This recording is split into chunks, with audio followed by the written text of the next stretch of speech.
is Gunnar Sevelius. I'm a retired physician.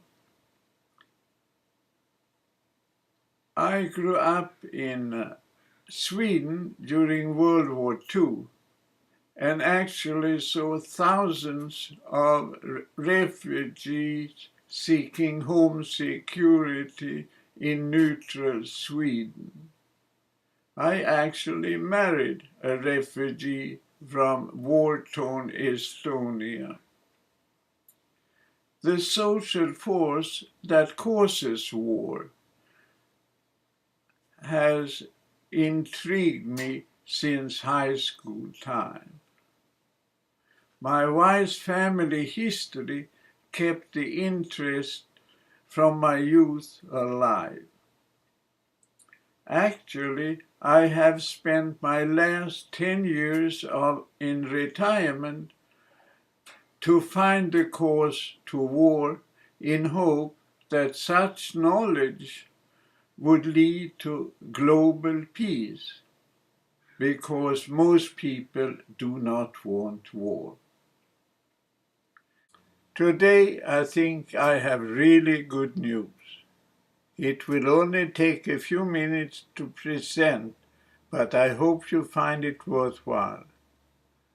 For more than 10 years, I've tried to find social forces that cause war. Indeed, today I can report on not only forces that cause war, but also on the forces that have steered the whole human society since the dawn of social living. They are still, today, as pertinent as they were some 200,000 years back. I'm here referring to 9 specific common denominators, the 9 pillars of history that can be deducted from tribal time. The first pillar need is the one necessary for survival of any life. It has 5 modalities: food, water, air, energy, and sex. Which modality came first, I don't know, but it could have been a bacteria that held the key code for survival in any one of its genes. When it mutated for the first survival, it adjusted its division in order to start its evolutionary road and eventually, some million years later, form a human being, a Homo sapiens. The remaining 8 pillar needs are necessary for human society to survive, with both peace and individual dignity. These 8 pillars are dwelling, cleanliness, art, communication, community support, religion, access to medical care, and trade. The whole history of Homo sapiens cannot be divided into just 3 historical time periods, each depending on how food was transported. First, handheld for early tribal time, from 200,000 years back until, or probably more, until about 10,000 years ago. Second, animal-drawn food transport in agriculture time, from about 10,000 years back until the year 1826, when the first machine, the steam engine, was invented and used for food transport. Eventually, industrial time started with different kinds of machine food transport from 1826 and has led to our modern mega-sized cities. It is interesting that the female social role and political role in society parallels it in time with the means of food transport. In early tribal time, the females were socially and politically equal partners with their men. In agriculture time, the females lost all their political influence and in many societies lost access to education.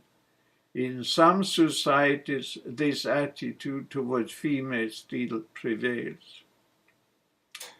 In industrial time, or just for the last 100 years, the female role is slowly recovering her political and social standing within society.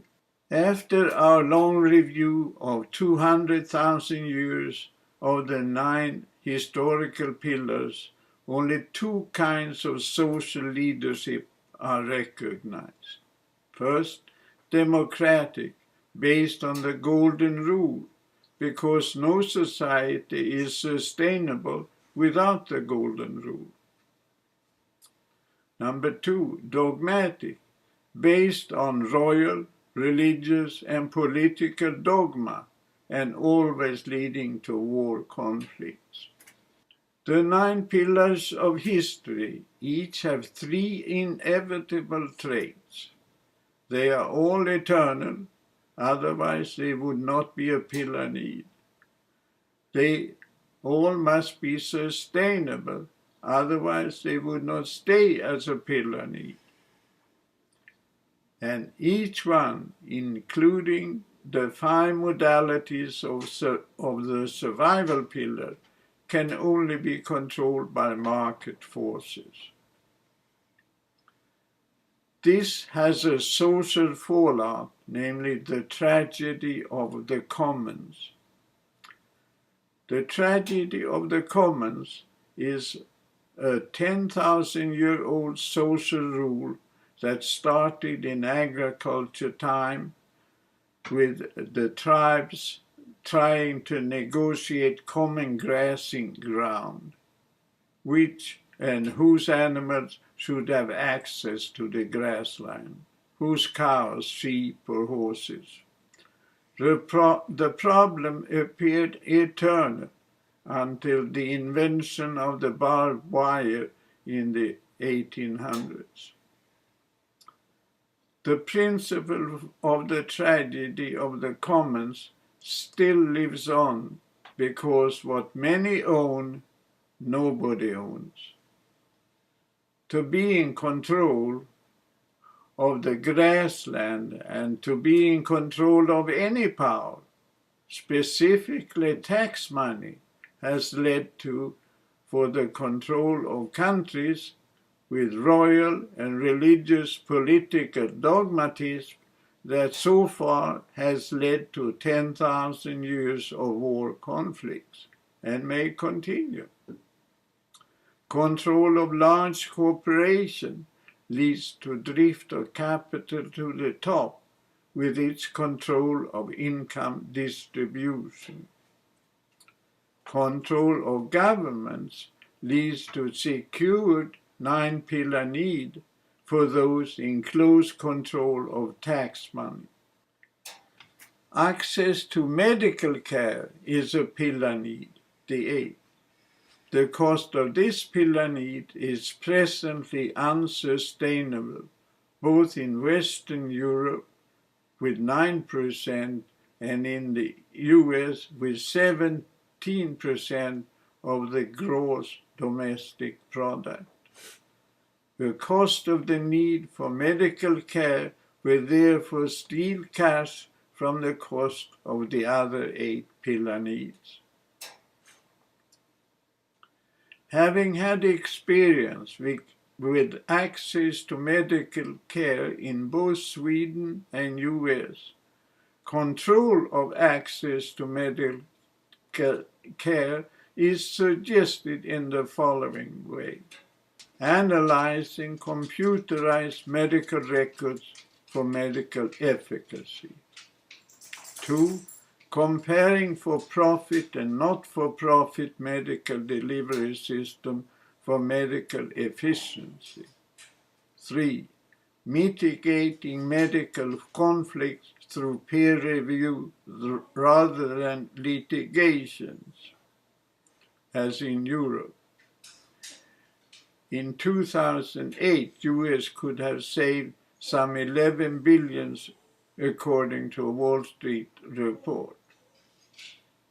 Single insurance payer under local and competitive bidding may save another 30% in the US.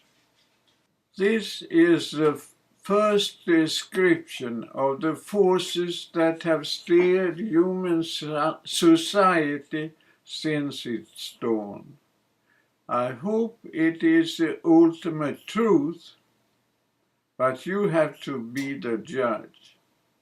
If you think I'm wrong, let me know, so I can correct myself. If you think I'm right, let others know and spread the word for the good of ultimate global peace. Thank you from Gunnar.